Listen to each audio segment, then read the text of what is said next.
Hi, Leigh. Hi, Fifi. How are you? Are you still in spasm? I'm still, yeah, my muscles are still in spasm. She's got back pain because she's in her 30s. Leigh and I, just before we pressed record on this, had the most intense friendship catch up, which I think speaks to the fact that we've known each other for over a decade, because in the space of 12 to 13 minutes, we really hit all of the kind of main issues on the head. It's some of our finest work, I think. It was a real speed. I felt like we were in a war room, you know. It was a Q to Q, if you will. If I could walk currently, we would be walking and talking, you know. Oh my goodness. I'm so excited to talk about this episode. Amazing. Yeah, me too. Welcome back, lovely listeners, to Queer Gals Watch the West Wing. And we are thrilled. We are sat. We are ready to discuss Season 3, Episode 16, The US Poet Laureate. Wow. I'm so... A gift. Some might say a gift. Might I say, thank you so much to all of our queer nuts for never spoiling for me that this actress appeared in this show. Yeah, this is... because, and we will get, when I saw the name on the opening credits, I missed the name. So when I saw her face, I screamed. Yes. Okay, we've got to get into it, haven't we? Yeah, please. So the previously on for this episode was we're sliding a little bit back into campaign territory. We're kind of rolling back to the great Toby Ziegler rebrand of Jed Bartlet, which made me quite excited. And we open the episode with Jed doing a kind of distanced interview for Sunrise Cincinnati. Very fun. It was absolutely thrilling to see a president prepared, clear, honest, just responding to an interviewer's questions. Non-combative. Is that too much to ask for? It shouldn't feel so nostalgic. No. That should feel present. That should feel like an expectation we have of the leader of a country.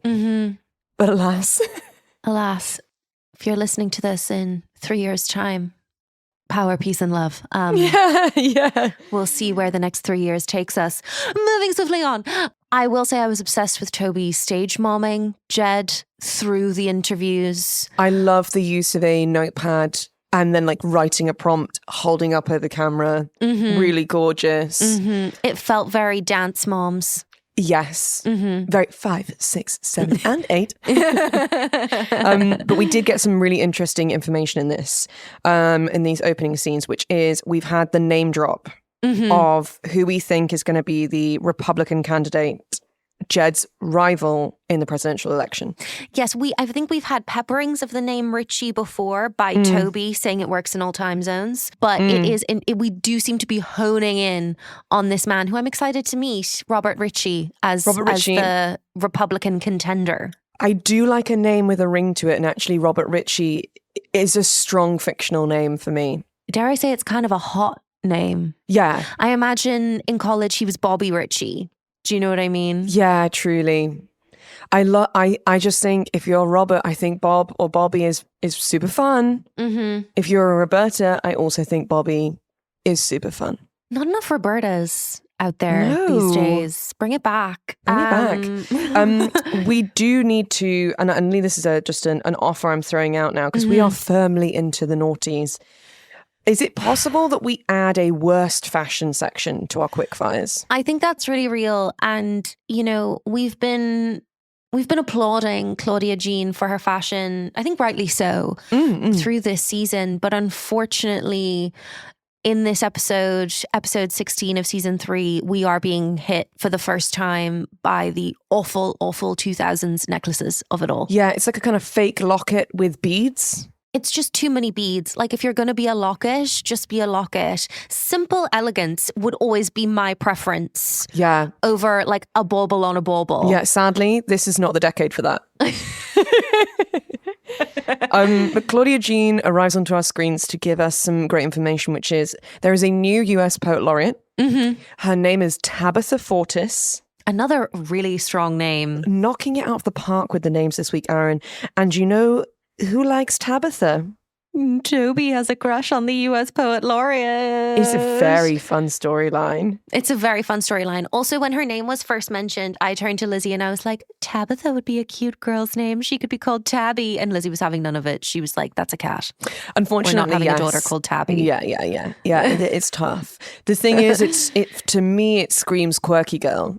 Right. Which is not untrue of the Tabitha we meet in this episode, I think. Yeah. Tabitha walked so the manic pixie dream girl could run. You heard it here first, folks. You heard it here first.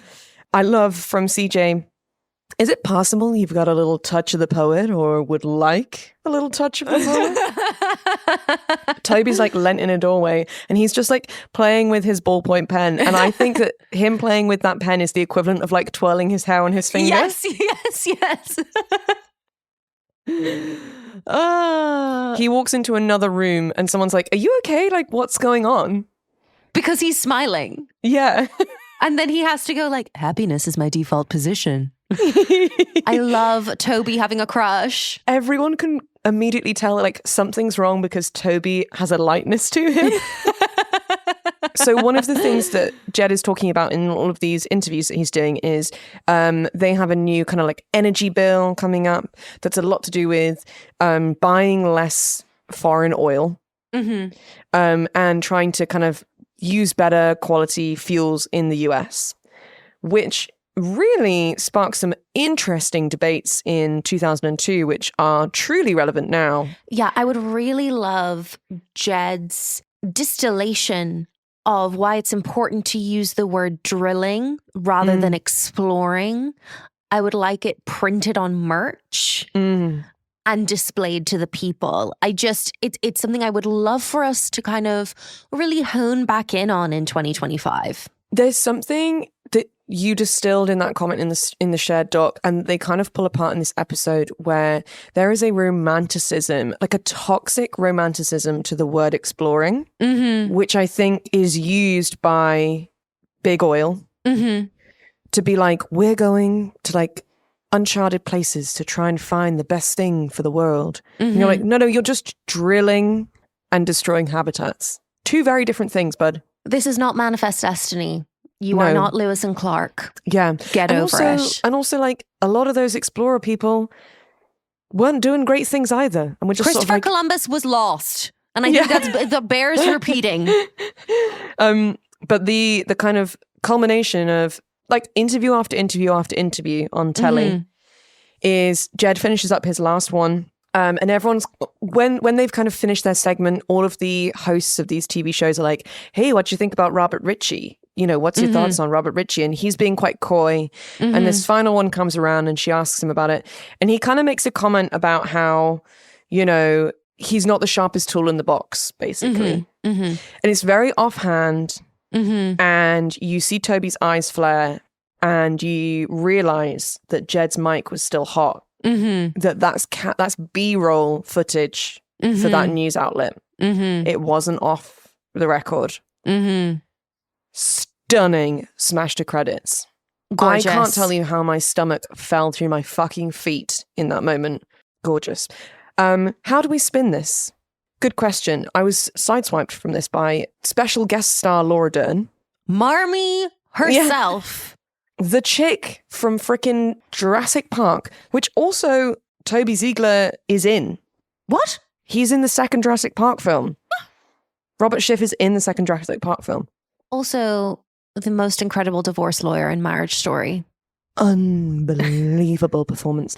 And also up on our screens early in the episode, The Promise of Emily Proctor. Love it. Thrilled. Yes. I'm on the edge of my seat. Bring forth the powerful women. Yes, please. So we're trying to work out how we're going to spin Jed's hiccup. Yes, as CJ summarizes, it's the classic Washington scandal. We screwed up by telling the truth. Let's try not to do that much. Being the response from Josh. Ooh, be careful what you wish for, Josh. Please, let's tell the truth. Then we have an incredibly powerful shot.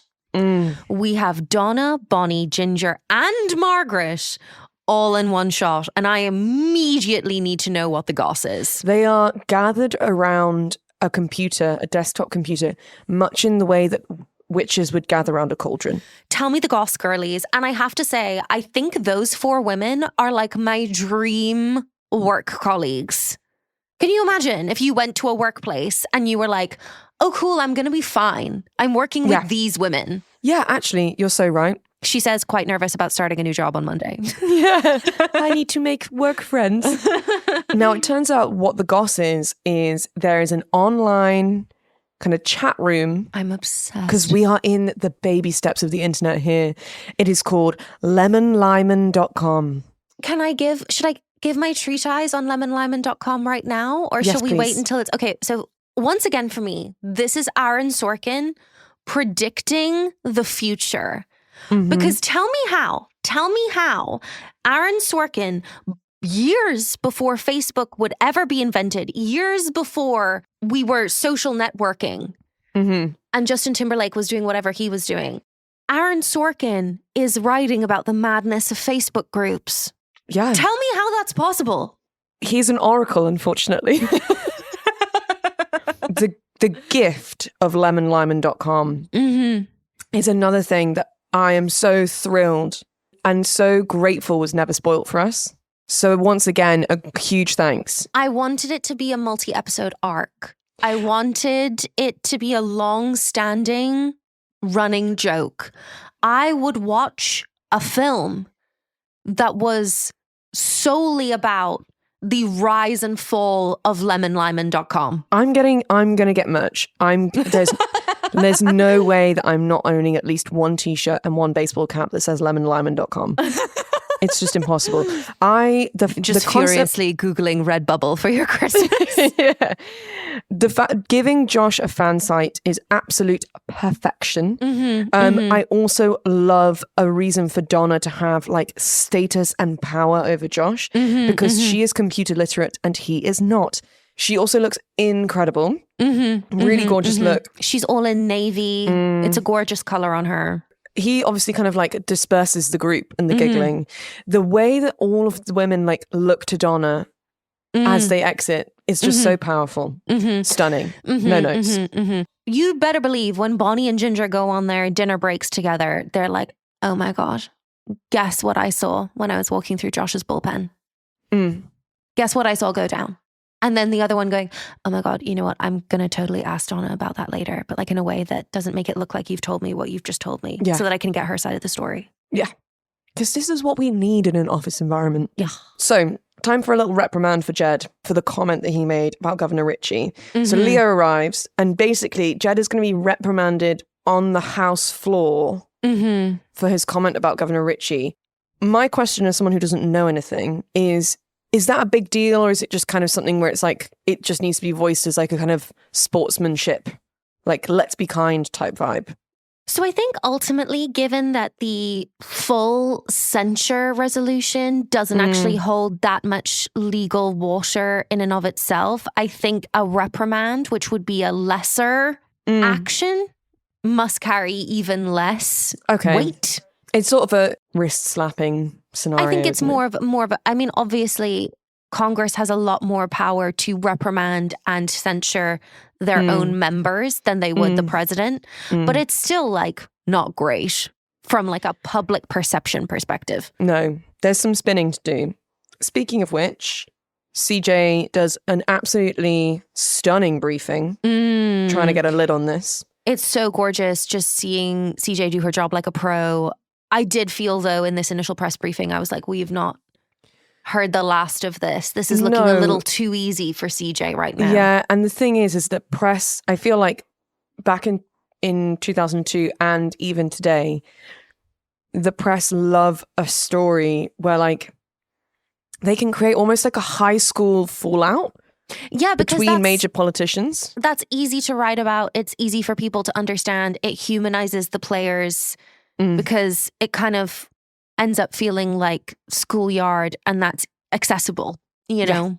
It's the next day and surprise, surprise, we're still on it. The press are absolutely fixated on this comment that he made about Governor Ritchie. It's all such nonsense and it's such a classic example of, which really I have to say annoys me about, especially the American press, but I think it does also happen here where just like, we just, for a full news cycles, we just get fixated on these non-issues. And then somehow what feels like bigger news somehow gets swept away in a day. Yeah. You know? Which is exactly the kind of conflict that the team are in this episode, because they're like, we've got this really huge new energy bill that we want to shout about, but we can't get any traction on it because everyone wants to know if Jed thinks Governor Ritchie is stupid. Yeah. Also loved getting Jed's full college major and full resume. Yeah. That was very fun. Of course, he majored in American Studies with a minor in theology because famously he was considering becoming a priest. We must never forget. Also fun to know that, like, if he was that associated with LSE, he must have like lived in London for a period. Yeah, so like, Aaron, show us the LSE flashbacks, for the love of God. Please show us Abby out in Soho. I need to see it. I beg. I beg. Her in a little leather jacket being like, I'm going to get a Guinness. Oh my God. And you call this halfway to heaven because this little bar is halfway between Soho and heaven? How quaint. You guys are so nice. And what is this she bar? Oh, it's a lesbian basement. I understand. Stunning, yes. If we don't see any flashbacks from London, I'm sure at some point, Leigh, we can really flesh out the backstory of our dreams there. Yeah. Also, there's a drop that the Rob Ritchie, Jed's Republican opponent, is the governor of Florida. Yeah. Hello, Ron DeSantis. Yeah. It's really good. I'm really looking forward to meeting Governor Ritchie. Yeah, it's also a really interesting choice, I think, from Aaron Sorkin to make him a Florida governor, given that Florida was the swing vote in 2000 that gave George W. Bush the win. Yeah, it's really got its finger on the button of like voting statistics of the time, which if you were watching it weekly in 2002 must have just been like, I don't know, it's just, they're just doing a really good job. Yeah, I also got very nostalgic in this section for how funny CJ is in the press briefings and CJ having a rapport and a collegial relationship with the press, as opposed to what we're experiencing in 2025 with She Who Shall Not Be Named. Yeah, and again, we shouldn't feel nostalgia for that kind of relationship between press secretary and press corps. That shouldn't be something that we're like, wow, the good old days. That should just be the environment that we are in today. Some might say that professional respect between colleagues is the bare minimum. And that you don't not get to have that respect because you get to have meetings in the Oval Office, and therefore potentially the leader of the free world gets to use whatever terms he would like to describe you, a professional in your field.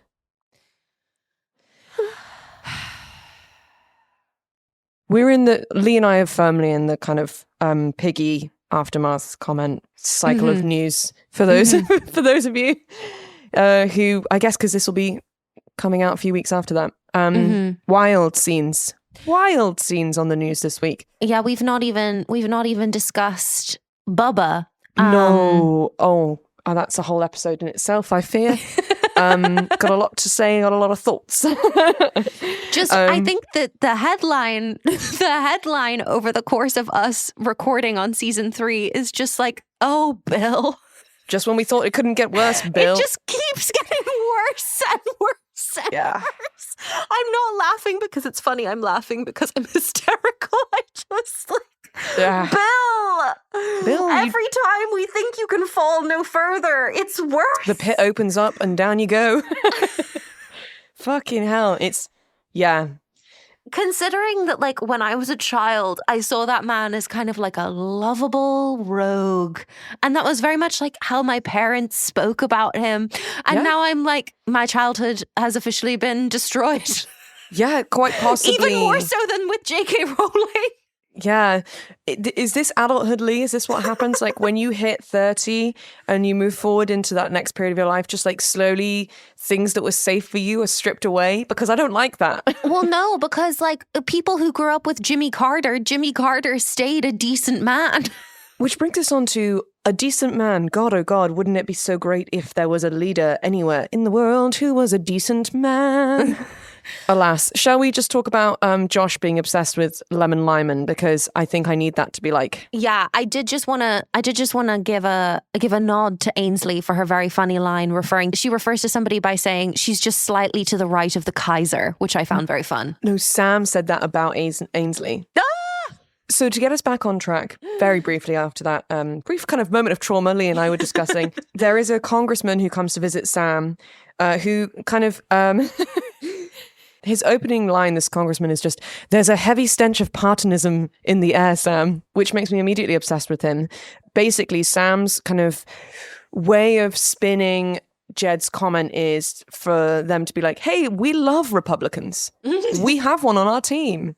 Mm-hmm. So he calls Ainsley back from her holidays. Oh my God, it's so good. She's literally just gone on vacation. He's called her back. And Leigh wrote this down. He describes Ainsley as... just slightly to the right of the Kaiser. Which is very funny. Top tier from Sam.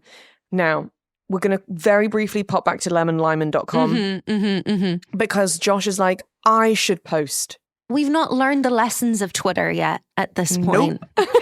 You never respond. And listen, I've been there when, I've made a silly video about Disney princesses being lesbians, and I've been accused of destroying someone's childhood. And, occasionally I have felt the need to clap back, and it's never ended well. No, you can't argue with vacuum. That's the thing. The fact that he posts on his own fan site is insane, and I'm fully endorsing the fact that when he's doing it, Donna is typing it out for him, and she's just like, he needs to learn. I am an elitist, but I have respect for people who don't measure up. Josh, just take a beat. Go for a walk, pop down to the mess and grab yourself a coffee. You need to step away from the computer now. There is something deeply camp about dictation, and I know that it was more common back when not as many people were like able to type quickly. I will say I just find it deeply fun when my solicitor sends me emails that have been dictated to his secretary, and I'm just like, this is incredible. In 2025, that's just like camp. Yeah, truly. Speaking of camp, Toby's flustered. He arrives at Josh's office, just leans against the door and just goes, "Hey." And never has anyone said so much just with the word "hey" as he did just then, because Josh looks at him and is like, "Donna, get out the room." Cue one of my favorite things, which is Toby and Josh talking about women. Yeah. I've really loved this kind of ongoing thread of this season. And they kind of don't really say anything, but Toby's like, gonna go and meet the US Poet Laureate and like kind of sort out this thing because like there's some drama around her, but like, yeah, I don't know. And what do you Josh think of my like, tie? Yeah. And Josh is like, I don't know, the tie's nice. What are you it's getting a tie. at? And then Toby's like, okay, bye. Then we meet Laura Dern, who is the US Poet Laureate. Icon, legend, mother, Laura Dern. Yeah. With a kind of Jewel-esque look. Yeah, she just looks phenomenal. She's like reading, like making notes, like sat in a chair waiting to like meet Toby. And like the styling of her character is phenomenal. It's like Sheryl Crow has just walked into the West Wing. Oh my God, yeah. It's like, and there's this like super chaotic choice of the fact that like what she's waiting in the reception area with like her jacket half on, half off, and it's so correct. Yeah, like she stands up to like go with him to his office and she's like trying to get like the rest of her jacket off, but like pick up her books and stuff. And you're like, that's just such a simple choice to have made. But like suddenly like you are so transformed into this character. Yeah. And it's the whole physicality of that is so not the physical storytelling of anybody else in this world. She just immediately is like a breath of fresh air because she's so different to how we see any of the people who work in the West Wing move. Yeah. It's really a masterclass from Laura Dern this whole episode. I love her so much. I just think she's an fundamentally incredible actor. Mm-hmm. I covet as a tall woman. I just covet like everything she ever wears as any character she is. Yeah, she's got a kind of like Phoebe from Friends thing going on. It's like she's in like a light brown leather trench coat. It's iconic. And then she's got like a red kind of flowy dress on underneath. The whole thing, her hair is to die for. It's the stuff of dreams, honestly. And you know what? Like the loose.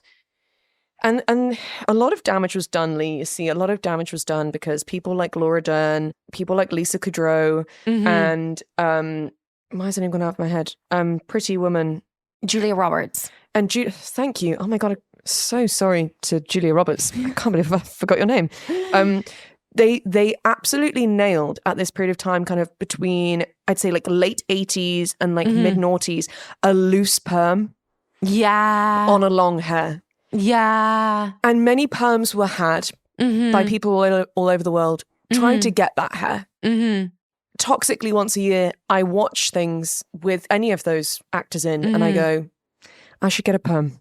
Might I just say, I would watch literally anything. My dream is in the next 10 years for a project to be made in which Laura Dern, Alison Janney, and Lisa Kudrow all act together. I literally couldn't care less what the project is. I just want to see them all on one screen at one time. And I know that it will be the funniest and most emotionally devastating experience of my entire life. Yeah. Because with a turn of phrase, those women can take me from laughter to tears. I swear to God. Let's manifest. It's what we deserve. Now, Laura Dern's character ain't playing because as soon as she sits down in Toby's office, she looks up at him and she's like, you need to sign the landmine treaty. So they're throwing her a big party because she's going to be poet laureate. And basically, Toby's like, you can't mention any of this landmine stuff at your party. That's not what this party's about. And she's like, cool, well, all right then. I'm sorry we can't have the party, but I like talking to you. Yeah, and you're cute and I love the way you write. And then she just leaves. And Toby just like watches her walk away, speechless. And the performance from Richard Schiff as he watches Laura Dern walk away. I mean, I'm sure it wasn't hard because I imagine most human beings are in love with Laura Dern to a greater or lesser extent. But the way he looks at her as she walks away is a film in and of itself. Do you know what I mean? I also would like to proffer, Leigh, that if anyone stood in a doorway and said, I love the way you write, I would immediately lose consciousness. It's that you're cute and I love the way you write. Unbelievable game from both of them. And it's Wednesday. We're still talking about this comment that Jed made. It's kind of just taken over the news cycle. I really feel for CJ. She's clearly so exasperated in these press briefings, but she maintains professionality. And maintains the funny, which I think is really important. Yeah, well, we all tried to convince the president that talking about policy was just plain unsportsmanlike, but we just didn't get anywhere. Incredible. She walks away from the podium. Charlie's there. She immediately calls Charlie Chuckles. Yeah, so we need to discuss Chuckles. So we're now up to Chuckles, Chaz. She loves a nickname. Yeah. I'm big fan of silly pet names for comic effect amongst friends. I'm a big advocate for that. Also because Charlie is quite a serious young man. Calling him Chuckles is very fun. Very fun. But I do ask, where's Zoe? Where is Zoe?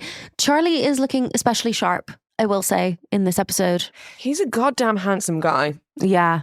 And I think being like the youngest as well, you're like, it's good to have some like suave young energy around this West Wing, you know? Yeah. 100%. To my dynamic duo. Here they are, Emily Proctor back on our screens. Ainsley has returned from vacation. She meets Sam. I'm really with Sam because basically everyone's like, how did you let this happen? And I sincerely and deeply feel him having to say, I wasn't there.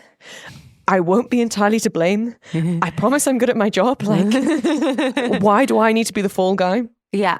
Ainsley looks phenomenal. Ainsley is in her like casual wear and I just... with her luggage. Oh, it's gorgeous. Yeah. Also, we've never fully given Emily Proctor's hair its due. It's the hair of dreams. blonde, so but like thick. thick and silky. It's incredible. Here's to you, Emily Proctor, and here's to your hair. Also, we have a wonderful walk and talk. Been a while. And did you notice, Leigh, when we took Ainsley to her office, she has a new office. Yeah, we've been in this room a couple of times before, but I think I hadn't fully clocked that it was, in fact, Ainsley's office. She's not in the pipe room anymore. She has windows. Yeah. Now, they're having a kind of interesting conversation about like elitism versus intellectualism, which I think is an interesting conversation. It is also kind of crazy that in the West Wing in 2002, we're talking about the Democratic Party becoming increasingly elitist already. That I think that's really interesting.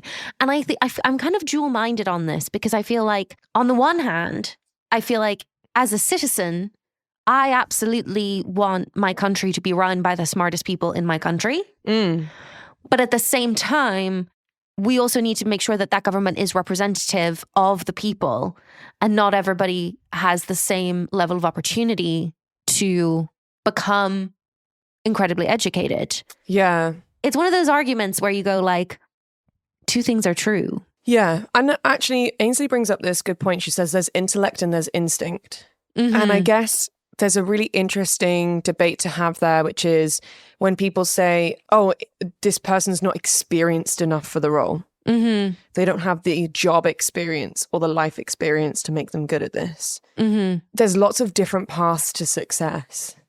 And like, you know, education definitely stands for something. I think this argument is very different in the UK because I think we have such a much more entrenched class system. Yes. I mean, I think it's a very different conversation in the UK for sure. Yeah. The class system is way more systemic here in that, like, there are certain schools before you go to college here, and then there are certain colleges which just do have this, like, core root of elitism in them because that's historically kind of how it's worked out. And I know that in America, there are some like crazy private schools that, you know, if you go there, then you're going to end up at like Stanford, Dartmouth, Yale. It's definitely something that needs to be looked at a little bit more. But it's tough, isn't it? It's difficult. It's a very interesting argument for them to be doing in 2002. And I think, you know, I think that especially came home to roost in the UK in COVID. And I know both you and I found it really frustrating that it became increasingly clear to us working in the service industry through COVID that all of the people who were making the decisions around the COVID regulations in nightlife and in pubs had clearly never themselves worked in the service industry. And that was the time it's been clearest to me that I always felt that it was difficult to take that the majority of the British government all kind of come from the same school. That's always been difficult to take. But I think it was so crystal clear for me when I was like, none of these rules make any sense and they're impossible to enforce. And if you would know that if you'd worked as a waiter, as bar staff, as anything in the service industry ever. But unfortunately, or if you knew anyone who did that, or if anyone in your family did that. I think you're so right. The kind of clarity that came from that period of time was, it's not even that you yourself don't have that experience.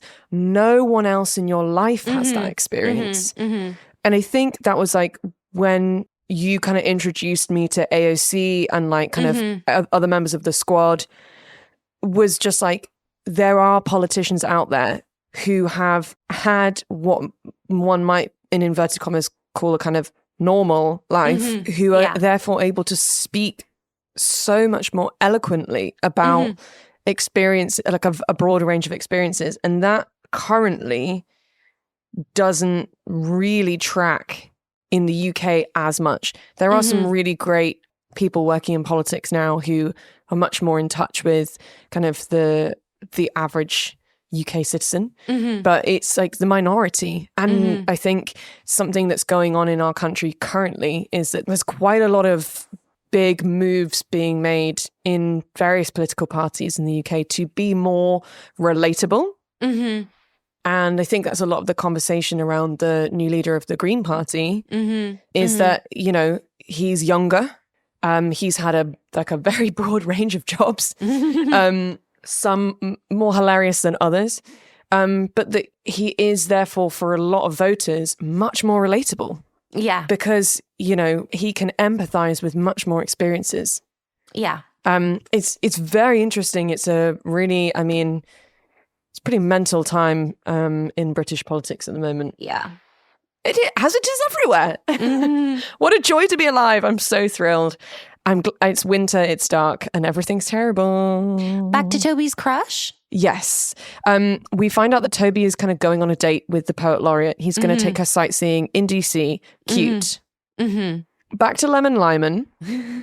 Josh's post that he did has not gone well. No. And the kind of leader of this particular group has kind of clapped back to him. His instinct is, I think I need to clarify my original post.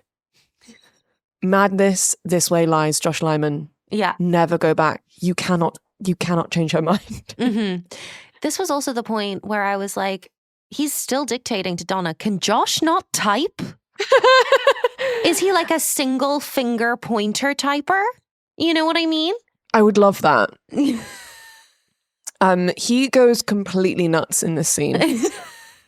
He says the White House can get a GAO review of anything it wants without it being a threat to the separation of powers. And I believe I'll use capital, lowercase, or Sanskrit right up until the moment the font police cuff me and read me my Miranda. He then also says, see, I think these are good people by and large, but they've come under the thumb of a dictatorial ruler. So, as with a small South American country, my role is to incite the people to topple her. Yeah, it's real. It's really real. I mean, I have been a part of several kind of creatives in London, WhatsApp groups, Facebook groups, women in the arts, women in comedy, Facebook groups. It's the Wild West. Things escalate so quickly. And they always start with the best of intentions. And there is always a leader. There is always an alpha. Yeah. At the end of this sort of moment of chaos, Donna signs off her interaction with Josh by saying, can I get you a damp towel or something? It's incredible. Which I think I'll use with outrageous men from now on. Shall we go sightseeing? Please. The date between Laura Dern and Toby is so cute because she's kind of like wandering around, like looking at DC, and he's just sort of like shuffling around behind her, just hoping she's having a nice time. The chemistry between Laura Dern and Richard Schiff. They're just obsessed with each other's writing, but they write in different forms, and it's like so hot. Because on the one hand, they have like a lot in common, but then on the other hand, it's like opposites attract, because she writes for poetry and he writes for propaganda in ways. It's a master stroke. Like putting them together as kind of love interests. I do fear, though, as my mother once said to me, the universe keeps sending you the same lesson until you learn it. I do fear that Toby with Tabitha would simply be recreating the same dynamic he has with Andrea. Yeah. I think you've nailed it. Insanity is doing the same thing over and over again and expecting a different result, right? Absolutely. And the exchange that really brought that home for me was when Tabitha said, and I'm sorry, but I tell the truth.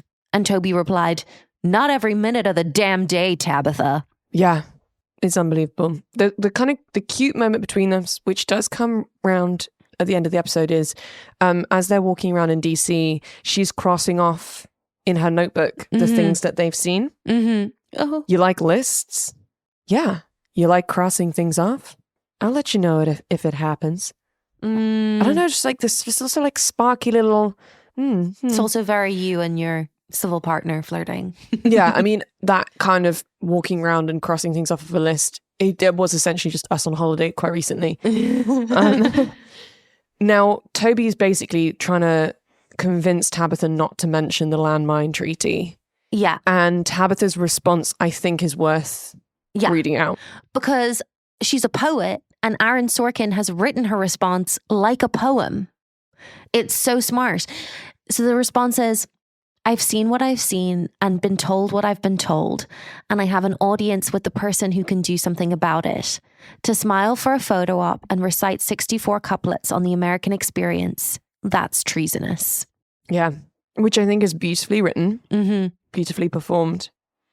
And then I love that Toby's response is, I'm not saying anything against that. I'm saying that if you do that, the story won't be what you're saying. Yeah. The story will be about the fact that you did that. Yeah. And any power that you wanted from that moment will be lost to the kind of drama of the moment. Yeah. I thought that was really interesting. Brief interlude. Jed sings in the Oval Office. He's just singing Making Whoopee, which is kind of crazy. We'll move on, but that's one of the greatest moments that's ever happened in this show ever. It's Thursday evening. Ainsley Hayes and Sam Seaborn. Ainsley looks incredible. She's wearing like this blue suit and like a pearl drop earring. Her lovely blonde hair. Incredible. Yeah. And then Sam Seaborn quotes Angela Schuyler from Hamilton talking about looking for a mind at work. Yeah. He genuinely says, I'm looking for a mind at work. He does. Yeah. I'm also obsessed just with the sound design for a moment because we hear the full clap of... You can tell that Ainsley is wearing slingbacks because as she walks away, you can hear the little pitter-patter of her heels hitting the bottom of her shoes. Yeah. Should we see Josh sit in the consequences of his actions? I love that this is all about consequences because there was a line earlier where Toby was like, she's a poet. She's new to things like consequences. The internet people have gone crazy, in the words of Josh Lemon. Funny to me that Josh doesn't understand the internet.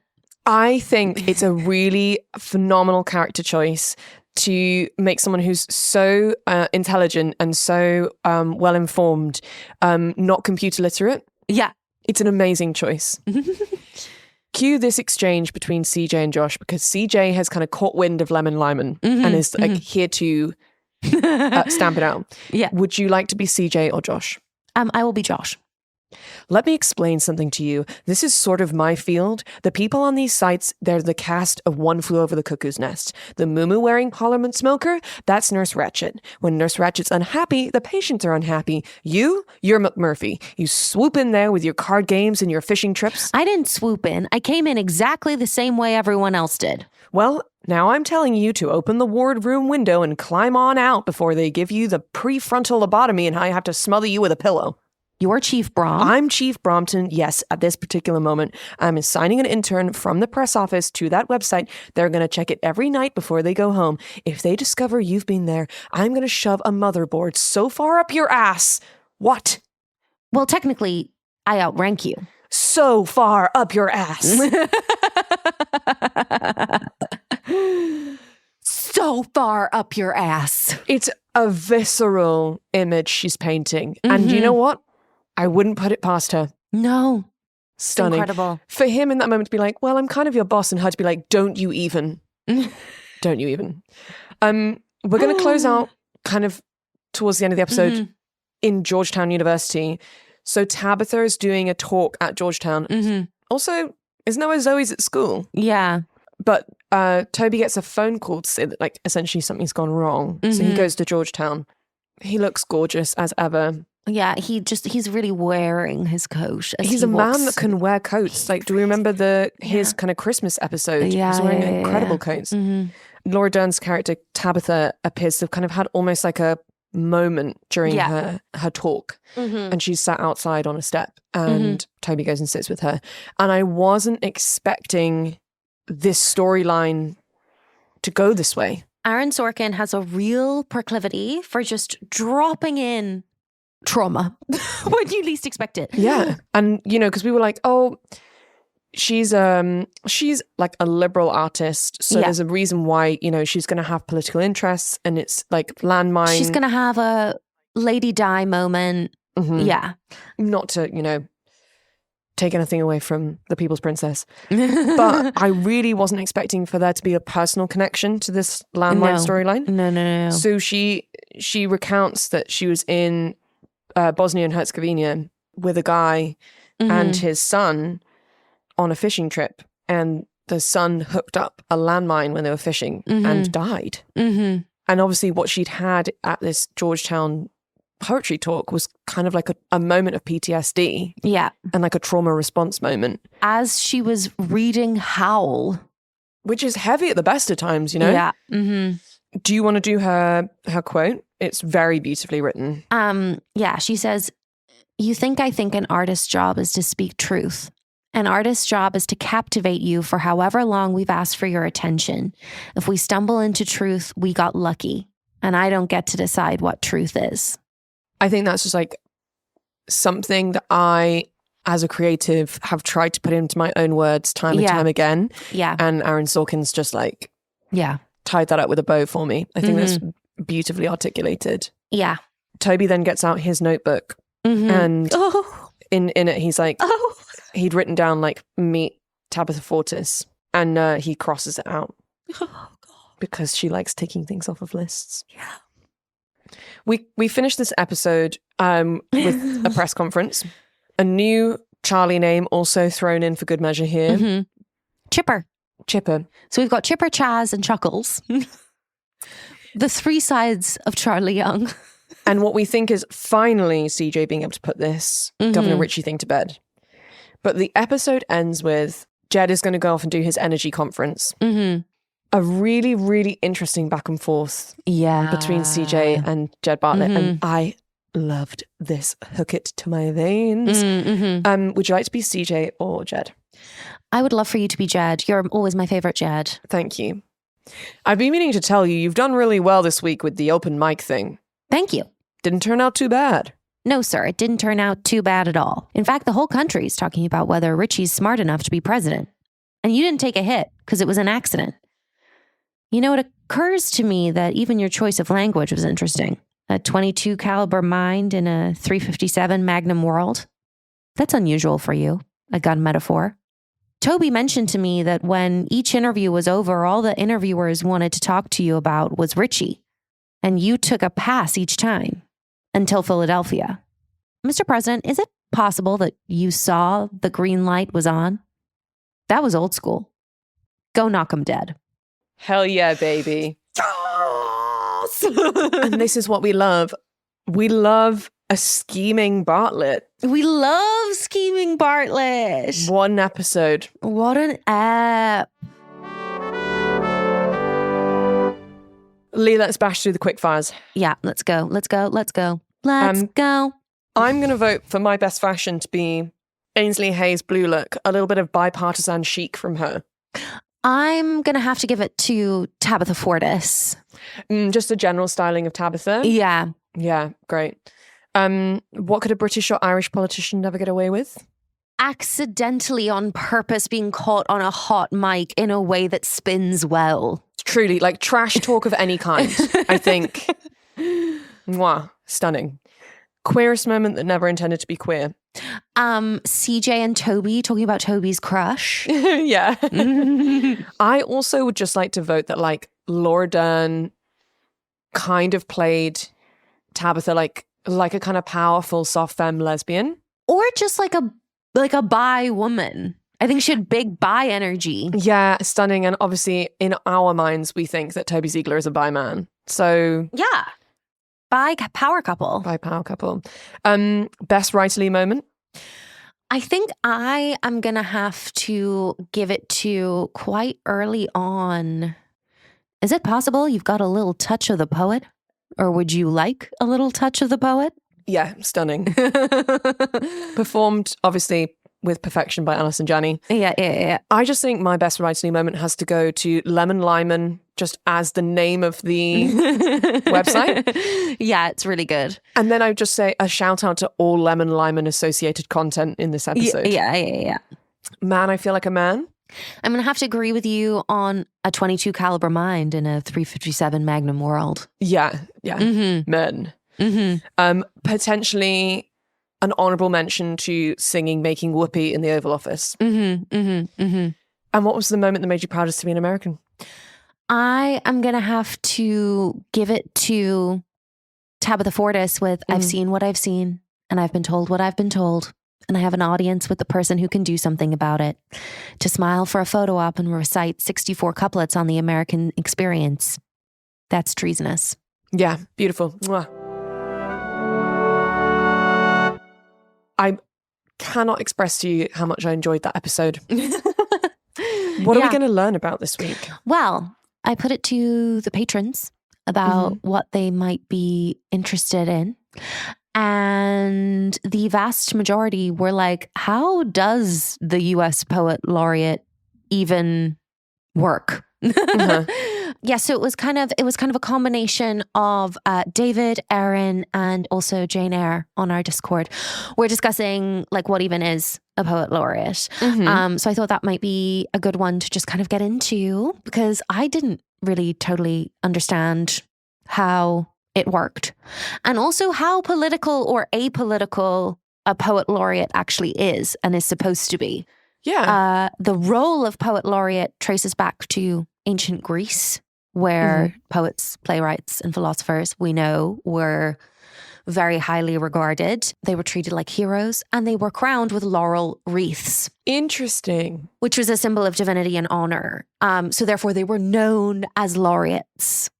The term was kind of revived by European kings and queens in the Renaissance, who were making a point of hearkening back to ancient Greece to show that they were living in a civilized world. They were not in the Dark Ages anymore, the Enlightenment, etc. The first modern poet laureate was John Dryden, who was poet laureate in England and named in 1668 by Charles II. There continues to be poet laureates in the UK as well. Carol Ann Duffy was the first female UK poet laureate, and she was poet laureate from 2009 to 2019. Legend. But also it's crazy that it took until 2009 for there to be a female poet laureate. Yeah, it's just because people hate UK. women. So it's currently Simon Armitage here. Also kind of a bit of a ledge. If you were educated in the UK, you would have done as part of your English literature GCSE many poems done, kind of looked at, discussed many poems by Carol Ann Duffy and Simon Armitage. They're kind of like real like cornerstones of like, I don't know, this is poetry. I think many young women have discovered feminism through Carol Ann Duffy. Yeah, truly. But in the United States, the poet laureate is the nation's official poet. The official title is Poet Laureate Consultant in Poetry to the Library of Congress. Cool. And the goal is to raise consciousness and a greater appreciation of reading and writing poetry.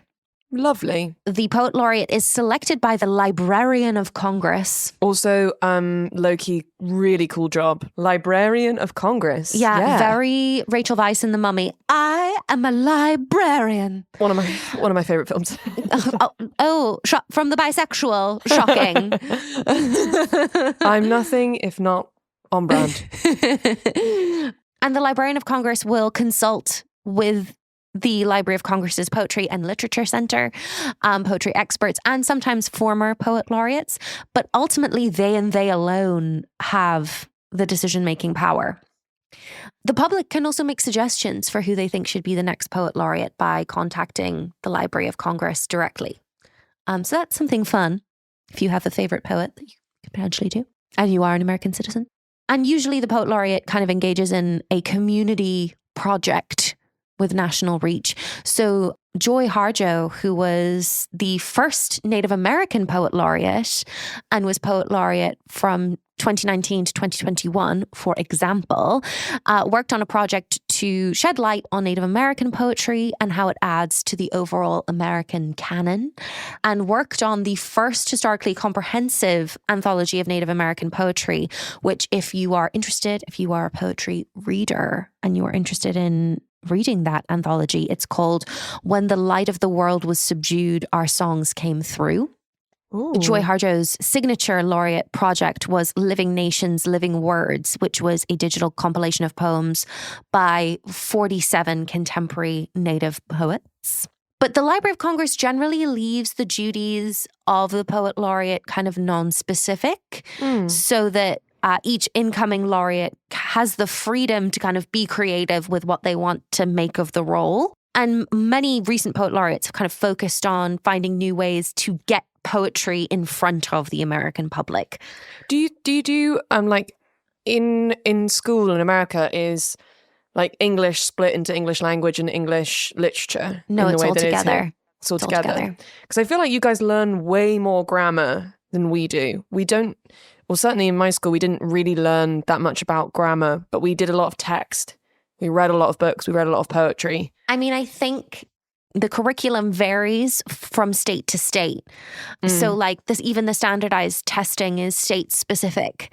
So I think it would vary quite a bit what you would cover between states and even between school districts. It's not nationalized in the same way necessarily as it would be in the UK. And I obviously really benefited from the fact that I was in public schools, but I was in a really great school district and I was in a state where education has been funded really well. And so I really benefited from, in ways, I think like a private school level of education in a public school. Yeah. And also I think it varies massively what you cover depending on whether you're in things like advanced placement classes, honors classes, versus if you're in kind of mainstream classes. Before there was a national poet laureate, actually states had state laureates. The first was Ina Coolbrith, who was named Poet Laureate of California in 1915. The second person to be state laureate was Alice Paul Kill, who was Colorado's Poet Laureate from 1919. State poet laureates, this is interesting because I think it relates to Jed's role in New Hampshire. State poet laureates are normally appointed by the governor. Oh. So state poets laureate in that way are a little bit more political than I guess. national poet laureate. 44 states have a poet laureate position currently. Instead of a state poet laureate position, Alaska has a state writer laureate, which I think is interesting as a distinction. And Idaho has an official writer in residence. I like that. Me too. 4 states do not have a state poet laureate position at all, being Pennsylvania, Michigan, Massachusetts, and New Jersey.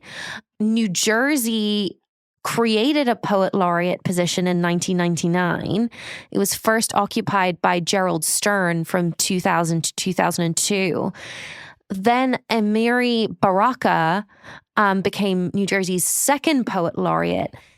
Baraka came under fire for his poem, Somebody Blew Up America. Right. Which was considered to have anti-Semitic sentiment in the wake of 9/11. He read that poem at the Geraldine R. Dodge Poetry Festival in September of 2002. And after he read this poem, the New Jersey governor, Jim McGreevey, called for him to resign. Right. As poet laureate. Baraka refused to resign. And then the governor, McGreevey, found that there was no legal basis to actually remove a state poet laureate. And so a bill was introduced in the New Jersey Senate to eliminate the state poet laureate position in October of that year. That passed and came into effect in July of 2003, thus ending Baraka's term as state poet laureate and also ending the entire position of New Jersey State Poet Laureate. That's so interesting. And it's so interesting that obviously this is all kind of kicking off in the year that this episode would have come out. Yeah. A controversy around a poet laureate. There has been some evolution of the role of U.S. Poet Laureate. It was first created in 1936 by philanthropist Archer M. Huntington, who endowed a chair of poetry of the English language in the Library of Congress. He was a very noted philanthropist at the time. He also founded the Hispanic Society of America and donated his mansion to be the headquarters of the National Academy in Carnegie Hill. But being a poet laureate is a paid position. You receive a $35,000 annual stipend plus $5,000 to cover travel expenses. That does not come out of American taxpayers' money. That is still endowed by a gift from Archer M. Huntington, who established the original consultant in poetry position. Oh. Yeah. Joseph Auslander was the first consultant in poetry to the Library of Congress, and he served until 1941, when Archibald MacLeish, who was the Librarian of Congress at the time, limited the term to 1 year and appointed Auslander's successor. From 1937 to 1986, it was called the Consultant in Poetry to the Library of Congress. And the duties were much closer to like being a librarian than actually a poet. So the consultant would advise the Library of Congress on the maintenance of poetry collections and liaise between the library, poets, and researchers. So when Robert Frost had the role, he was technically not a poet laureate. He was a consultant in poetry. Interesting. Very interesting. Robert Frost actually, when he was the consultant in poetry to the Library of Congress, delivered the first ever inaugural poem at JFK's 1961 inauguration. Whoa. But he also had an overtly political role because he was asked to hold a bedside chat with Premier Nikita Khrushchev during a state mission to Moscow. From 1986, it became Poet Laureate, Consultant in Poetry. Of course, we have Maya Angelou delivering On the Pulse of the Morning at Clinton's inauguration. She was the first poet since Robert Frost to do so. And Clinton later announced the celebration of the first annual National Poetry Month. Great. Which marked really like a more active role for the government in the field of poetry.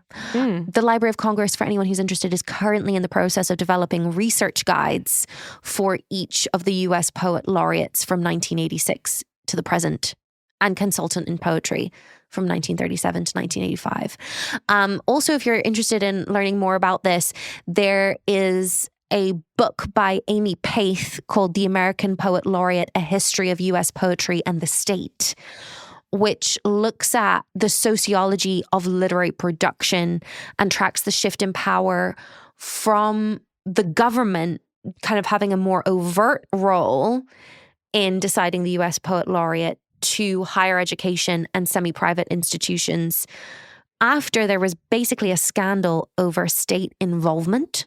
Because, of course, then there's all kinds of issues of freedom of speech and the government, you know, overtly being seen to endorse particular messages.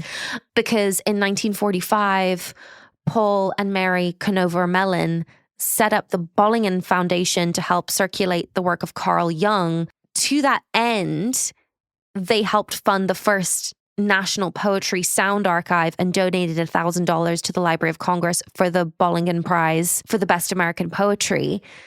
In 1948, the first federal government issued prize went to Ezra Pound, a poet who was accused of voicing pro-fascist and anti-Semitic sentiments and was later incarcerated. So after kind of public outcry at this, the Library of Congress was basically accused of acting outside of its jurisdiction. And in response, the Bollingen Prize was handed over to the chief librarian at Yale, also a fascinating job, to depoliticize future award decisions. Paith writes, in the post-war period, the state had learned the lessons from the Library of Congress not to involve itself outwardly in questions of taste, but it had also learned the power of poetry in shaping political ideologies. Which really kind of comes back to the whole point of this episode for me. Christina Obolenskaya, writing for the Harvard Review Online, wrote, "It has become taboo to acknowledge that art cannot be created without financial support that enables the artist to create it in the first place. The American Poet Laureate counters this rosy view," talking about the book, "offering up a fresh analysis of how the US government and private entities have shaped the field of poetry." It's very lovely. Yeah.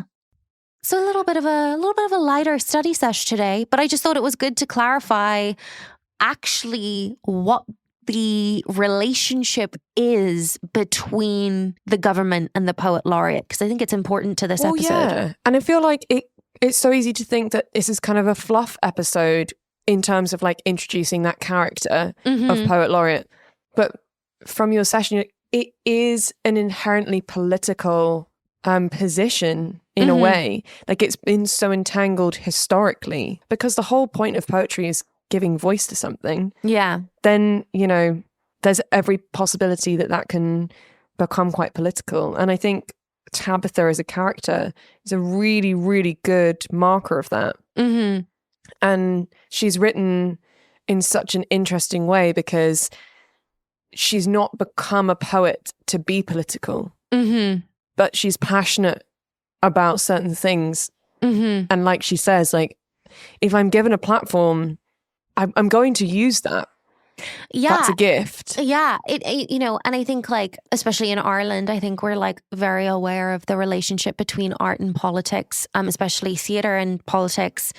And it does, Tabitha as a character does kind of remind me of a lot of the beautiful writing that came out of the Repeal the Eighth movement in Ireland, where women were using their creativity and their artistry to express their support for this political cause about getting women abortion rights in Ireland and writing about their personal experiences. And I know that both you and I were very moved and galvanized by a lot of that writing that came out of that period.